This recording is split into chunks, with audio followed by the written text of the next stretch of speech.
మధ్యప్రదేశ్ ముఖ్యమంత్రి మోహన్ యాదవ్ తన చిన్న కుమారుడు అభిమన్యు పెళ్లిని చాలా సింపుల్ గా జరిపించారు. అతి కొద్ది మంది సమక్షంలో నిరాడంబరంగా చేశారు. అదే వేదికపై మరో 21 జంటలకు కూడా వివాహం జరిపించి యువతులకు పెళ్లి సారె సైతం అందించారు ఆయన. మధ్యప్రదేశ్ ముఖ్యమంత్రి మోహన్ యాదవ్ తీసుకున్న నిర్ణయంపై సర్వత్రా హర్షం వ్యక్తమవుతోంది. ऐसी भी बिटिया के जो मुख्यमंत्री की बहू बनने जा रही है वो भी फेरे ले रही है। और जिस पदयात्रा में हमारे मुख्यमंत्री जी भी पहुंचे थे, स्वामी जी ने भी आशीर्वाद दिया था, अखाड़ा परिषद वाले महाराज जी भी पहुंचे थे।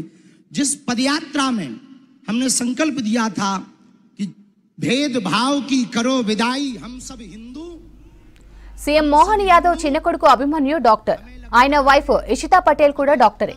ఈ ఇద్దరు ఉజ్జయిని క్షిప్రా నది తీరంలో నిన్న జరిగిన సామూహిక వివాహ వేడుకల కార్యక్రమంలో ఒకటయ్యారు. जोरदार ताली बजा करके साधुवाद हम दे रहे, सबको सीताराम, हंसते रहो, हंसाते रहो। और आज तो आप भी कम नहीं लग रहे हैं। गजब की डाई और गजब की शेरवानी। अच्छा, हमसे गलती हो गई, हम भी कुछ बढ़िया పెళ్లి కొడుకులంతా గుర్రాలపై ఊరేగింపుగా రాగా పెళ్లి కూతుళ్లు తమ తమ సంప్రదాయాలకు అనుగుణంగా మండపానికి వచ్చారు. ఈ వేడుకకు ఆధ్యాత్మిక గురువులు, బాబాలు, అతి కొద్ది మంది రాజకీయ ప్రముఖులు హాజరయ్యారు. వివాహానికి హాజరైన వీఐపీలకు అక్కడికి వచ్చిన జనాలతో కలిపే భోజనాలు వడ్డించారు. पिता की कोई सामर्थ्यता नहीं है और एक मंडप के नीचे ऐसी भी बिटिया के जो मुख्यमंत्री की बहू बनने जा रही है वो भी फेरे ले रही है। और जिस पदयात्रा में हमारे मुख्यमंत्री जी भी पहुंचे थे, स्वामी जी ने भी आशीर्वाद दिया था, अखाड़ा परिषद वाले महाराज जी भी पहुंचे थे।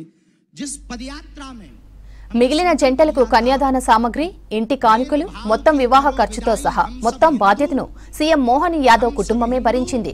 దేనికి తోడు ఖరీదైన గిఫ్ట్లు తీసుకురావద్దంటూ ముందుగానే అందరికీ సమాచారం అందించారు. సుమారు 25,000 మంది దాకా వివాహానికి హాజరయ్యారు. जोरदार ताली बजा करके साधुवाद हम दे रहे, सबको सीताराम, हंसते रहो। ఆర్భాటాలకు పోయి ఖర్చులు చేసే బదులు ఇలా వివాహాలు జరిగితే మంచిదని, ప్రధానమంత్రి చెప్పినట్లుగా పెళ్లిళ్లు సాధారణంగా జరగాలని, ఇలాంటి వివాహాలు సమానత్వానికి ప్రతీకని సీఎం మోహన్ యాదవ్ సందేశమిస్తున్నారు. ఇలాంటి వేదికలతో తన వివాహం జరగడం మరింత సంతోషాన్ని ఇస్తోందంటూ అభిమన్యు చెప్పాడు. వివాహానికి హాజరైన జంటల్లో ఎస్సీ, ఎస్టీ జంటలు ఉండడంతో సామాజిక సమానత్వం, సామరస్యానికి మోహన్ యాదవ్ నిదర్శనంగా నిలిచారంటూ ప్రశంసలు వస్తున్నాయి. और एक मंडप के नीचे ऐसी भी बिटिया के जो मुख्यमंत्री की बहू बनने जा रही है वो भी फेरे ले रही है। और जिस पदयात्रा में हमारे मुख्यमंत्री जी भी पहुंचे थे,